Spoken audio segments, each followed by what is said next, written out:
El Eco Multimedios presenta Historias y opiniones. Un ciclo de entrevistas con la conducción de Rogelio Adrián Rotonda. Nuestro invitado de hoy, Carlos Lanuse. Muchas gracias por estar. Gracias, Rogelio, por la invitación. Es un gusto, como siempre, estar aquí en el Multimedio y en especial por este tipo de convocatoria, para este formato tan especial, periodístico, seguramente de tu creación. Bueno, muchas gracias, Carlos. Como a todos les pregunto, ¿cómo surgió todo? ¿Dónde nació Carlos Lanuse? ¿Dónde estudió?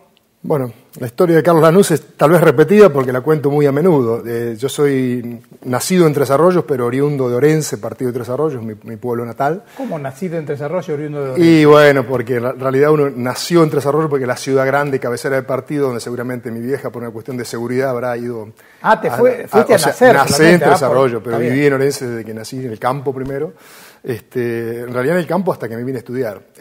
Yo vine a estudiar, hice la escuela primaria y secundaria en el pueblo de Orense, un pueblo de 2.200 habitantes, con raíces muy firmes, que todos los que somos oriundos tenemos ese patrimonio de llevar con orgullo, sentido de pertenencia que claro, uno tiene, digamos, que todo el mundo lleva a cuestas, pero que la gente que nació en un pueblo chico y que conoce a todo su entorno y que tuvo la oportunidad, la gran dicha, como he tenido yo, de frecuentar y seguir yendo, es como que las raíces de ese origen se profundizan. Yo te voy a ir interrumpiendo y preguntando, Carlito. Carlitos, todos te decimos Carlitos, perdón, Carlos. 2.200 habitantes, ¿tenía o tiene? Y Orense llegó a tener 2.500, en una época se redujo bastante, y ahora es un poco inestable porque tiene la villa balnearia, entonces en el verano la población estable cambia significativamente, pero en el pueblo, si uno hiciera pueblo y zona rural hoy en día, no tengo los datos del último censo, pero no creo que sean más de 2.200. Y cuando estudiabas, me dijiste primario y secundario, ¿cuántos alumnos eran en el curso? Primario y secundario, egresados del primario 20 y pico, había 2 escuelas primarias. En el secundario, para que vos tengas la promoción, viaje de egresado incluido, 13 compañeros, de los cuales uno, digamos, si normalmente la etapa de colegio secundario sella fuerte las amistades en un grupo chico y un pueblo, obviamente que más allá de los caminos diversos que cada uno tomó en su destino. Seguro. ¿Y los 13 se fueron de viaje egresado? Sí, los 13 fuimos de viaje egresado, con alguno más que por ahí había dejado y seguía siendo parte de la promoción. Digamos, en aquel momento se juntaba dinero para, que lo hacen los chicos hoy en día. Y además, ¿cuál era el divertimento en un pueblo tan chico? El divertimento en un pueblo chico, la vida social siempre muy activa, sobre la base de un club, que es el club social y deportivo, digamos. El divertimento era, yo fui jugador de básquet desde muy chico, sé que el básquet era siempre una atracción para un grupo importante de pibes, pero como lo conté alguna vez en la charla TED, que fui invitado a este evento hace 2 años acá, la esencia del pueblo tiene eso, que los mismos chicos son los que hacen atletismo, los que juegan en el equipo de fútbol, los que juegan en el equipo de básquet, los que representan en alguna obra de arte, por la chica. Los que se pelean por la chica. Lo dije en la charla TED, justamente eso. Claro. Yo creo que eso, y eso me va generando vínculos muy especiales, ¿no? Y obviamente que con el correr de los años cada uno toma su camino, pero los trazos de amistad quedan muy forjados, ¿no? ¿A qué se dedicaban tus viejos en Orense? Mi viejo productor agropecuario, muy pequeño productor, un pequeño lote de campo de 120 hectáreas que está cercano al pueblo y que mi viejo falleció en el 2006, yo hoy todavía mantengo como un desafío de tipo afectivo, claro, más allá de lo productivo. Te permite estar conectado permanentemente. Me permite estar conectado con el pueblo, con su gente y con la actividad agropecuaria. Viajo a Orense cada 15, 20 días, un sábado como dar una vuelta a ver cómo está todo. Tengo gente muy allegada que lo maneja. Y en realidad eso me hace muy feliz porque me retribuyo todo el esfuerzo que mis viejos hicieron. Yo tuve una hermana que falleció hace relativamente poco, 2 años. Los 2 estudiamos en la universidad con un productor pequeño, trabajando mi vieja y mi viejo en el campo, cosa que hoy, con ese tamaño de superficie, sería muy poco probable. Claro. Muy poco probable. Cosas que fueron cambiando. Era clase media de un productor muy pequeño, con mucho trabajo, con mucho yugo. Aprendí el yugo del campo desde muy chico. Ah, sí. O sea que de chico también sabías que ibas a estudiar algo relacionado con el campo. La pregunta es buena, Rogelio. En realidad siempre supe que la actividad agropecuaria me gustaba. Estuve dudando un poquito, dudé un poco con medicina, dudé con agronomía en la etapa final.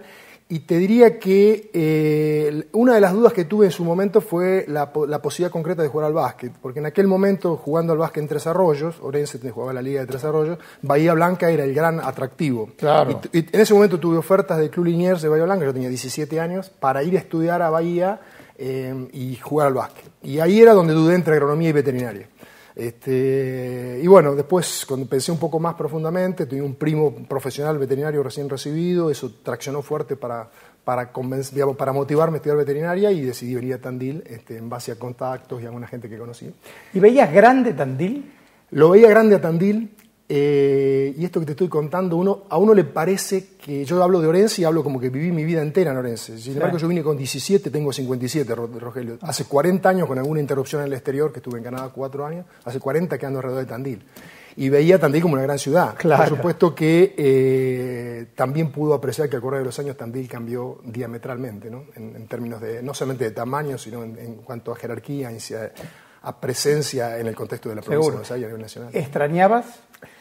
Extrañar, es una pregunta interesante para hacer. Yo creo que no hay estudiante que se fue de su casa en una primera etapa, como cualquiera que fue a trabajar, que no sufrió el alejamiento de su entorno familiar, de una familia tradicional, muy unida, muy con los primos, con los viejos y el contexto familiar, pero me adapté bastante rápido. Me adapté rápido porque rápidamente empecé a tener amigos de la vida universitaria, pero también muchos amigos del deporte. Yo claro. me vinculé con el Flaco Aldazoro y el Club Independiente, claro. Ni bien llegué a Tandil. Entonces eso me generó un vínculo especial desde el punto de vista de lo que el reemplazo de los afectos, ¿no?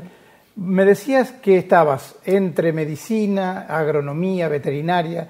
Te decidís por veterinaria y pensabas volver a tu pueblo o como al campo con las vacas y los caballos, pequeños animales. ¿Cuál es la ilusión de Carlos Lanusse? Es otra parte del relato de mi charla TED. Casamente, yo creo que vine a estudiar veterinaria decidido en esto que vos decís, en la proyección y el vínculo con el campo, con el sector agropecuario. Sin embargo, a medida que fui avanzando en la carrera, me fui dando cuenta que me interesaban otras cosas que por ahí, aún honrando, yo soy muy respetuoso de la profesión clínica veterinaria, del rol social del veterinario, trabajando en pequeños o grandes animales o en bromatología, lo que quiera.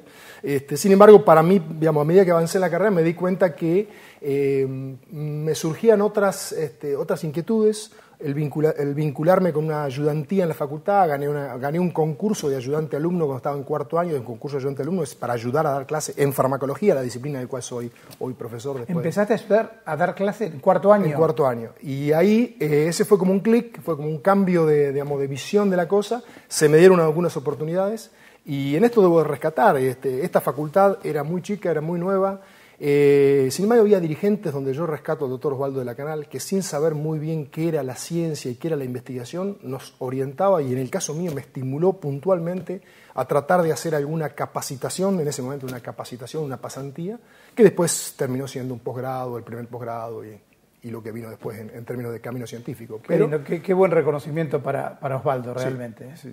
Profundo de mi parte y de una gran parte de la Facultad de Veterinaria. Yo diría que el reconocimiento de la generación anterior y la mía, que hoy somos profesores o allegados a la Facultad de Veterinaria para con el doctor de la Canal, ha sido inmenso, porque en realidad fue un gran visionario sin haber él recorrido el camino de lo académico. Eso tiene un valor muy especial. Estaba sacando la cuenta, 21 años prácticamente, ¿no? 21, 22, dando clases. Sí. La pregunta que te voy a hacer, ¿eras tímido, sos tímido? Nunca lo fui. Nunca lo fui. Creo que el dar clase es todo un aprendizaje y es un aprendizaje, muy formativo. El tema de tener la posibilidad, en ese momento cuando uno arrancaba con la actividad docente, en la universidad, los alumnos eran prácticamente pares, de un año menos, o sea que éramos pares. Y sin embargo, creo que eso le permite, yo inculco hoy a mi gente, a la gente que está formándose con beca de CONICET, que están haciendo el doctorado en mi laboratorio y demás, a tener esa posibilidad de hacer una actividad docente porque es un complemento a la formación de mucha importancia para después. Que no importa que sea el camino de la docencia y la investigación, aunque se recibe, tiene que ir a buscar trabajo. El hecho de tener esto de la posibilidad de enfrentarse a un grupo de gente y explicarle qué le gusta a uno o qué necesita o enseñarle algo, tiene un aspecto muy relevante en la formación personal. Seguramente que sí. Te estoy teniendo bastante puntería en elegir los invitados porque pocos me han dicho que no son tímidos, ¿vos sabés? Es probable, sí. es probable que estés eligiendo, digamos, no sé cuál es el criterio de elección y de exclusión, como decimos en ciencia, pero... Carlos, me decías, viví en Orense, viví en Tandil, viví en Canadá. ¿Cómo es eso? Viví en Canadá, sí. Rogelio, yo me recibí de médico veterinario aquí en la Universidad del Centro en diciembre del 82. A partir de marzo del 83 empecé con esto, digamos, esta orientación que te decía al principio, una pasantía inicialmente, después con el doctorado en la Universidad de La Plata, o sea, en la Facultad de Veterinaria de la Universidad Nacional de La Plata. Estuve entre el 83 y el 87 haciendo esto de hacer mi doctorado en La Plata, pero viajaba todas las semanas a Tandil a dar clase y a jugar al básquet. En esa etapa creamos un grupo universitario con Richard Sarini y bueno, y ya después digamos, estoy en la etapa fundacional del grupo de los primeros partidos de básquet, que después te lo cuento si querés cómo surge el grupo universitario, pero déjame terminar con lo otro. La realidad es que el componente académico, yo terminé doctorado en el 87 en La Plata, en el 86, perdón, y en el 87 obtuve lo que en aquel momento era una cosa realmente muy difícil, que era una beca externa del CONICET para ir a hacer una estadía afuera. Otra historia que tiene muchas particularidades, porque yo había escrito una carta, Rogelio, una carta de puño y seña con la Remington, que iba por correo postal, y había mandado a Australia y otra a Escocia. Yo tenía puesta mi expectativa en Escocia porque conocía un poquito más del trabajo que hacía el profesor de la universidad en Glasgow, en Escocia. Al poco tiempo no me respondió el profesor de Escocia, y sí me respondió el profesor de Australia, que se había mudado a Canadá, a Montreal, diciendo que me aceptaba para que fuera a Montreal. Yo pensaba en ir a Sydney y de repente me apuntaba para el norte frío, con un cambio rotundo. Así que bueno, se terminó, digamos, decidí aplicar. Vos, perdón, 20 y pico, 27. Sí, ahí tenía 26, 27 años. Sí. Soltero. Me casé una semana antes de irme a Canadá. Diana, ya mi esposa, era... ¿Una semana antes? Sí, no, 15 días, por ahí, unos pocos días. ¿Te casaste para irte? Sí, nos fuimos casados. Diana era becaria, mi señora es profesora en la Facultad de Ciencias Humanas, es geógrafa. Diana Lan. Ella estaba en la beca de CONICET, renunció, hizo un gran gesto, renunció a su primer año de beca acá en el CONICET interna, digamos, para poder irnos a Canadá. Después fue muy fructífero porque ella también hizo posgrado en Canadá. Pero déjame que termine esto. Cuando yo ya tenía decidido ir a Canadá, en la Facultad de Veterinaria había alguien, para quien esté escuchando y conoce la Facultad de Veterinaria, había una secretaria muy amable, Valentina Erdosia, una vasca muy firme de convicciones, y era muy amiga nuestra. Yo venía a La Plata toda la semana, entonces ella guardaba la correspondencia. Hoy en día correspondencia llegan, no sé, 3 cartas cada 10 días. Claro. Antes eran pilas así por semana. Había guardado la correspondencia en un cajón para entregarnos cuando nosotros llegamos. Éramos 2 o 3 de la cátedra que veníamos a la facultad una vez por semana a dar las clases acá. Después de varios meses, Valentina saca un día: Carlitos, tengo este sobre para vos. Y yo la vi un poco nerviosa. Ese sobre era la respuesta del profesor escocés de Glasgow, que me admitía y me aceptaba en Canadá. No, en Escocia, ¿entendés? En Escocia. El primero que yo había escrito. El primero. No el de Australia, el de Escocia. El de Escocia. De Glasgow. El de Glasgow. Entonces, conclusión, yo ya había decidido, me había encaminado, le respondí atentamente la carta, que había quedado traspapelada con los papeles en el cajón de Valentina, en la facultad. Increíble. Bueno, el destino. Llegué a Canadá en enero del 88. En febrero del 88... viene quien fue mi jefe, Roger Pritchard, que era australiano, mudado a Canadá, y me dice: Carlos, vos sabés que falleció Jimmy Vaughan. Era el escocés a quien yo le había escrito. O sea, ese hombre murió unos meses después de la fecha en que yo tendría que haber ido. O sea, fíjate si hay destino. No, increíble. Increíble. O sea, el destino de ese hombre murió en un accidente de auto, salió a correr y murió en un accidente en una ruta en Francia, y era quien teóricamente yo tenía como primera elección. Fíjate historia. Si se forja el destino de una carrera científica.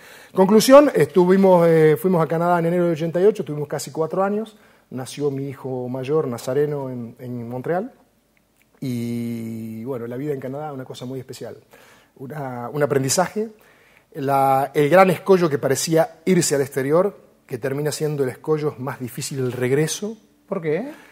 Y porque uno, cuando empezás a trabajar en todos los tipos de trabajo, pero en la cuestión académica y científica, la comodidad y la la previsibilidad del sistema todo lo es hace posible. mucho más posible. Y Claro. volver aquí en el 91, 92 fue...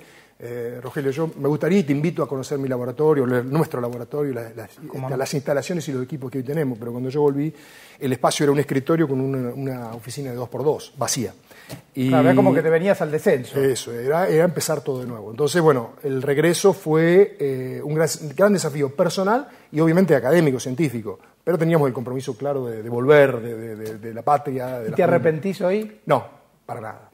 Lo digo con toda la certeza. ¿Y qué sería? Perdón que te interrumpa, pero dale. Llegaste a ser lo que sos, el investigador más importante en la historia de la universidad, ¿y si te hubieses quedado allá? No, Rogelio, eso lo decís vos, la historia de la universidad. Vos lo sabés. Rogelio, es difícil saber cómo podría haber llegado uno en otro contexto y con otras cosas. Yo te puedo asegurar que lo que logramos trabajando acá en Tandil, en la Facultad Veterinaria, en la universidad pública, es probable que pueda haber sido superado en alguna cuestión tecnológica en un centro especializado de cualquier parte del mundo. Sin embargo, el valor que tiene haber hecho eso desde mi país, con un grupo de gente que yo seleccioné y que yo convoqué, y que la facultad ayudó, y que la universidad ayudó, y que el CONICET ayudó para que se desarrollara, tiene una satisfacción superlativa. Sí. Entonces, cuando yo tengo todas estas cosas que me han pasado en los últimos años, que me han pasado muchas cosas lindas, a mí no me gusta hablar de lo vanidoso, de las cosas que... Pero he obtenido distinciones y reconocimientos y cosas que nunca me soñé y que realmente cuando las pones en el contexto de haber sido logradas en Argentina, con todos los vaivenes que hemos tenido, los vaivenes como país, los vaivenes como universidad, los vaivenes como socioeconómicos que todos conocemos, tiene un valor súper especial. Y eso, vos no te imaginás, el año pasado obtuve una distinción, creo que la más importante que puede haber en la medicina veterinaria, que me la dieron en Liverpool, que es un premio a Research Award, un premio a la investigación científica, a la contribución científica. Las palabras de la presentación, el dictamen del jurado y el reconocimiento de haber logrado eso desde Argentina tiene un valor, le dan una magnitud aún en el exterior. Entonces, lo cual, indudablemente, respondiendo a tu pregunta inicial, no sé si pude haber sacrificado algo o no, habiendo regresado a Argentina, pero el orgullo que yo siento de haber hecho eso desde acá, tiene... Y además, como bien dijiste, con el escritorio, era como siempre digo yo, como el chinchón, arrancaste con -10. Sí, claramente con -10. Claramente. Bueno, vos solo te metiste corto porque... ¿Cómo fue eso del grupo universitario? Lo del grupo universitario, volvemos un poquito atrás. El grupo universitario, preguntáselo a Richard Zarini, surge de un partido de básquet, estudiantes versus profesores, Cruz Rector. Raúl Roque Ceferino. Raúl Roque, año 1982.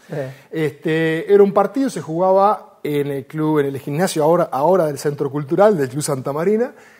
Fue un partido, jugaron los profesores, que yo te digo algunos que me acuerdo. Richard jugaba para los profesores, Carlos Lorenzo jugaba para los profesores, Chechu Lizarray jugaba para los profesores, Guillermo Corres jugaba para los profesores, y me voy a olvidar algunos, eso es más o menos. Y nosotros éramos un grupo de estudiantes, y yo el primer partido yo no sé si tenía un partido afuera, no sé si ese año dónde estaba jugando, tenía un partido, yo no pude jugar el primer partido, y ganaron los profesores por muy poca diferencia. Entonces Cruz, que me había visto jugar a mí en las Olimpiadas Universitarias que íbamos se hacían Olimpiadas, se siguen haciendo Olimpiadas Universitarias en ese momento en Embalse, pleno gobierno militar, deberíamos decirlo. Me había visto jugar a mí para la universidad en las Olimpiadas, los cargaba, y creo que salió en alguna postilla, en el ECO habría que revisarlo, alguna postilla que Cruz apostaba que si estaba yo los profesores no ganaban. Se jugó la revancha, de hecho jugué y ganamos. Y eso fue el germen que dio lugar a la idea de Richard Zarini de crear grupo universitario, porque empezó como, buena idea. Después vino la etapa de los partidos de básquet trayendo refuerzos, equipos de afuera, jugábamos los chicos de Tandil, ¿te acordás de eso? Por supuesto. Así que ese fue el germen inicial del grupo universitario. Muy, muy buena anécdota.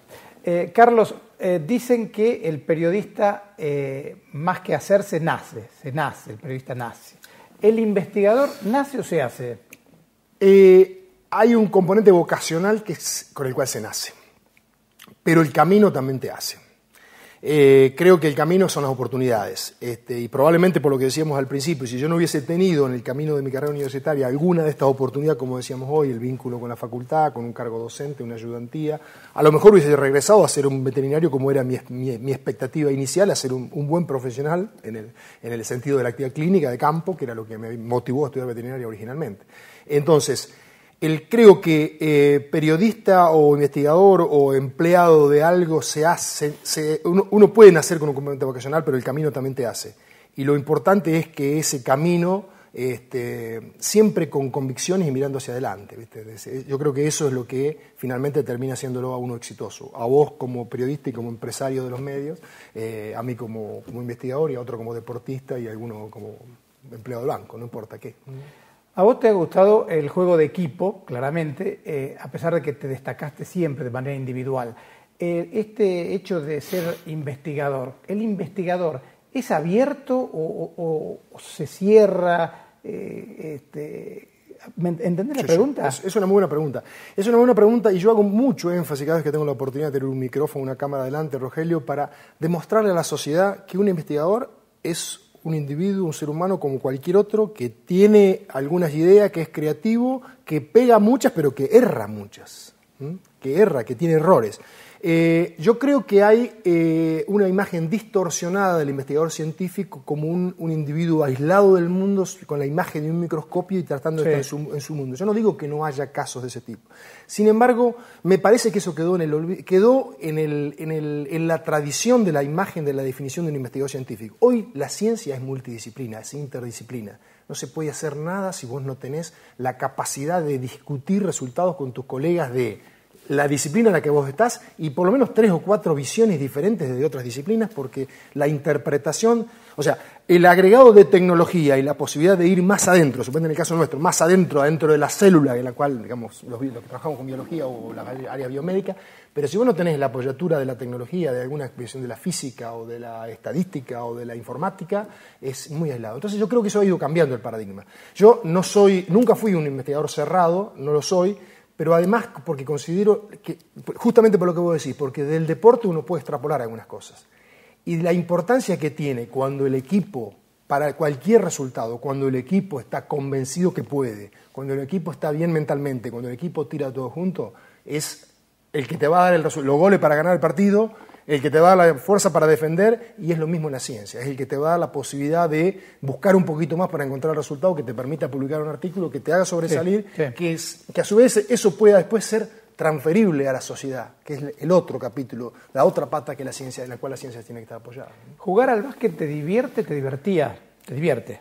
Jugar al básquet me divirtió, lo hice responsablemente y muy en serio, pues jugué a un nivel aceptable para la época, con responsabilidades, y después de eso me transformé en un apasionado porque, bueno, fui después de haber sido jugador muchos años, todavía sigo despuntando el vicio en el maxi básquet, pero llegué al Club Independiente cuando mi hijo mayor, Nazareno, tenía, creo que 5 años, tiene 26, Nazareno es periodista, entre paréntesis, trabaja en La Plata. 26 tiene Nazareno, o sea que hace 20 años que estuve trabajando por los chicos en el club y todavía sigo, porque tiene un componente vocacional también, de convicciones, de ganas. Seguro, pero mi pregunta iba, el básquet te divierte, el hecho de investigar te divierte, te provoca, te enorgullece, te mete en un mundo diferente. ¿Qué es investigar? Investigar es siempre pensar en que uno puede ir un poquito más allá. Investigar es tener una hipótesis, demostrarla, tener los resultados que surgen emergentes de ese trabajo, interpretarlos, darte cuenta que eso no explica lo que uno está pensando y que necesita ser complementado con algo más. Es decir, siempre mirar para adelante con un nuevo desafío. Eso es la ciencia. Es decir, el día que estás terminando de escribir la tesis o terminando de escribir un artículo que va a ser un paper que te va a dar protagonismo internacional y que otros lo van a utilizar, y ahora te cuento ese aspecto que es muy saliente en la ciencia actual, ese mismo día ya se están generando nuevas preguntas y ya hay que pensar cómo convencer a algún comité para que pueda darte financiamiento, o sea, subsidios, los que se llaman las famosas grants en Estados Unidos o en el mundo desarrollado, por el nombre en inglés, para generar nuevos desafíos en términos de poder responder a otras preguntas en el ámbito científico. Entonces es eso, es la inquietud por más. Está bueno. Todas preguntas que te voy haciendo y que para que el hombre de calle y el lenguaje de calle lo entienda. ¿Vos encontrás lo que buscás o buscando encontrás? Es muy buena la pregunta, en oportunidades en la ciencia uno alcanza a demostrar algo en lo que busca, pero la mayoría de las veces encuentra algo que no está buscando. De hecho, los grandes hallazgos de la humanidad surgieron de cosas que no se buscaban. Es decir, cuando Fleming descubre la penicilina en el año 30 y pico, que fue la gran salvación del mundo de ese momento, no estaba buscando penicilina. Ese tipo de cosas ocurren diariamente, que ocurren muy a menudo con la ciencia. Ahora, claro, es cierto que en los paradigmas de ciencia que se maneja hoy, en los paradigmas de ciencia multidisciplina, hay abordajes que a uno le permiten llegar muy cerca de algo que está intentando demostrar o buscar. Para la gente común, la ciencia es siempre un desafío, es siempre encontrar algo que pueda servir para algo. Cuando uno lo encuentra no sabe para qué sirve. Pero el tema es justamente eso, es que eso pueda tener un correlato para que alguien se ocupe de buscar en qué puede encontrar, sobre todo cuando se habla de ciencia básica. Nosotros hacemos ciencia básica, pero también hacemos algo de ciencia que es aplicada, que está más cerca de ser transferible, o sea, más cerca de ser transformado en algo que le pueda servir al productor agropecuario o que le pueda servir a la industria farmacéutica, a la industria alimenticia o a algún sector de la sociedad. Eso es el camino, eso define las funciones de la universidad, Rogelio. La sociedad entiende por universidad el lugar donde se forman los graduados, la función primordial de la universidad, formar profesionales. Sin embargo, la universidad tiene un abanico de funciones que son de muchísima relevancia para la sociedad que paga los impuestos para mantenerla. Eso es, formar graduados, profesionales, generar conocimiento científico a través de sus investigadores, pero que ese conocimiento se pueda, a través de la extensión o de la transferencia, llegar bajo algún formato a la sociedad que da lugar, sobre todo cuando hablamos de instituciones públicas, la universidad o el CONICET en el cual me toca actuar. Correcto. Para el que no te conoce, ¿qué hace, a qué se dedica específicamente Carlos Lanuse? Bien, Rogelio, Carlos Lanuse y su equipo, antes de mis funciones actuales de gestión y demás, me voy a referir a la ciencia. Carlos Lanuse y su equipo trabajan en lo que se llama en la farmacología veterinaria, o sea, en la disciplina que estudia las características de las drogas, de los fármacos de uso en medicina veterinaria. Esa es la disciplina que nosotros enseñamos en la carrera de veterinaria. Pero investigamos específicamente en los fármacos que actúan sobre los parásitos, o sea que son fármacos antiparasitarios. También investigamos algo sobre fármacos antibacterianos, sobre bacterias, pero nuestro foco principal, el de mi carrera personal, estuvo focalizado mayoritariamente en los fármacos antiparasitarios. Estudiamos cómo, cuando un animal está parasitado, o sea, tiene un parásito en su intestino, suponete, o en su tracto respiratorio, cómo ese tratamiento que se usa, ese fármaco que se utiliza, llega hasta ese lugar, cómo penetra al interior de ese parásito, cómo le genera cambios en la estructura de ese parásito para poder matarlo, o sea, para ejercer el efecto farmacológico. Pero eso va acompañado, ese estudio del viaje del fármaco en el organismo, va acompañado de entender cómo ese microorganismo, en este caso un parásito, genera mecanismos para evadir la respuesta al fármaco. Es lo que se llama la famosa resistencia. Sí. Vos viste que hoy hay infecciones intrahospitalarias de bacterias que no se pueden controlar con casi ningún antibiótico disponible, porque hay bacterias que se hicieron resistentes a esos fármacos. Nosotros estudiamos lo mismo, pero para la resistencia en el caso de los... ¿Qué serían autoinmunes? No es el término autoinmune. No. Son organismos que desarrollan mecanismos de base genética por el cual son refractarios al efecto de un fármaco. Ajá. Lo mismo lamentablemente pasa con las células tumorales, con las células cancerosas. O sea, la célula tumoral se replica muy rápido y es capaz de resistir al efecto de fármaco que en otras condiciones la mataban. Entonces, esta necesidad de los famosos cócteles en quimioterapia, de usar varias drogas para actuar sobre esas células por distintas vías. O sea, ese es básicamente, para definirlo, para que lo entienda la gente, nosotros trabajamos en cómo optimizar el uso de los fármacos para controlar los parásitos en animales de producción, fundamentalmente en los rumiantes. ¿Solo animales? Solo en animales. Ahora, esto es importante, la pregunta tuya es muy oportuna. Nosotros estamos entrando, fíjate qué importante esto, Rogelio, en los últimos años, en base a todo el trabajo que hemos hecho en animales, desde la farmacología veterinaria, estamos siendo convocados por organizaciones internacionales de alto nivel, llámese la fundación Bill Gates Foundation, o sea, Bill and Melinda Gates tienen una fundación especial que ponen dinero de sus empresas para ayudar al control de este tipo, que se llaman geohelmintos, este tipo de parásitos, en las zonas endémicas del planeta, las zonas más pobres de países de Asia, África y algo en Centroamérica. Estamos siendo convocados por la Bill Gates, por la Wellcome Trust, por la otra institución que está en Suiza, que son instituciones que lo que hacen es reclutar fondos para ayudar al control de infecciones endémicas, bacterianas o parasitarias. Entonces, estamos siendo requeridos para que nuestra experiencia científica en el control de los parásitos con base farmacológica veterinaria pueda ser aplicado al control de este tipo de parasitosis en medicina humana. Estoy estos días escribiendo lo que se llama un subsidio internacional muy grande para presentar con un grupo de varias contrapartes en el mundo para el control de estos tipos de helmintos en Mozambique, por ejemplo. Y nosotros lo que hacemos es darle las herramientas farmacológicas que hemos experimentado, que hemos generado como conocimiento científico en los animales. Así que lo importante es cómo desde una facultad veterinaria, desde un centro de investigación veterinaria, se puede llegar a un mundo, una salud, una nueva definición. Estupendo. Un mundo, una salud. Estamos todos en el mismo mundo. Y si nosotros separamos las enfermedades bacterianas, parasitarias, virales de los animales de aquellas de los humanos, estamos en un problema, porque las enfermedades las que son zoonosis o se transmiten de los animales al hombre y viceversa, realmente son el problema que tenemos que abordar en conjunto. Seguiría charlando con vos muchísimo más tiempo, pero se nos terminó. Se pasa muy rápida, media hora, ¿o no? Se pasó muy rápido. La verdad que me dejaste con muchas ganas de decir muchas cosas. Sí, y también yo y seguramente los que están escuchando y mirando, pero te voy a hacer una última. ¿Te acordás ese doble de Ginóbili que le permitió ganar en los Juegos Olímpicos en el 2004 a Serbia? Creo que era campeón mundial. Sí. Bueno, ¿cuál sería ese doble de Carlos Lanuse en la investigación?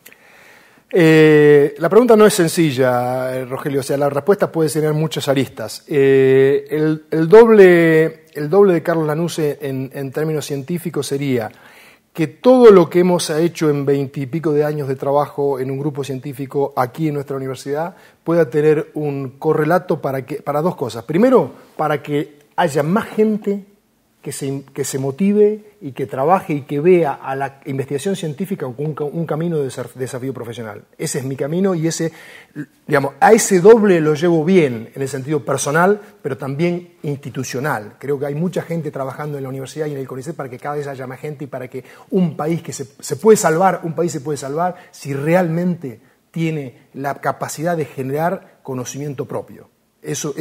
Estoy cerca del doble en ese sentido, no yo en lo personal, sino el sistema científico. Por otro lado, lo que me faltaría de esfuerzo en eso es que alguna de tantas cosas que nosotros hemos evidenciado, que hemos publicado internacionalmente, que nos ha merecido el mejor de los reconocimientos, hoy en esto que yo te lo explico brevemente, esto de que es los indicadores bibliométricos, cómo nos miden a los científicos en el exterior. Nos miden en función de cuántos otros grupos científicos utilizaron nuestro trabajo. Bueno, eso Carlos Lanuse y su grupo está en los primeros estándares internacionales en la disciplina veterinaria. Entonces, eso es cercano al doble que necesitamos meter para que sea contundente. Sin embargo, me gustaría más aún que todo este conocimiento que nosotros hemos generado pueda tener un traslado a esto que te contaba antes. El uso en la medicina humana en esos países donde los chicos se mueren por parásitos que son absolutamente controlables por drogas que están aquí en cualquier veterinaria o en cualquier farmacia de la ciudad de Tandil. Carlitos, muchas gracias. Muchísimas gracias, Rogelio, por la invitación. Un gusto, como siempre. Y la verdad que te felicito por esta iniciativa y por todo lo que has hecho a lo largo de los años en este multimedia. El doctor Carlos Lanuse. Créame, un verdadero orgullo para la ciudad de Tandil, aunque sea de Orense.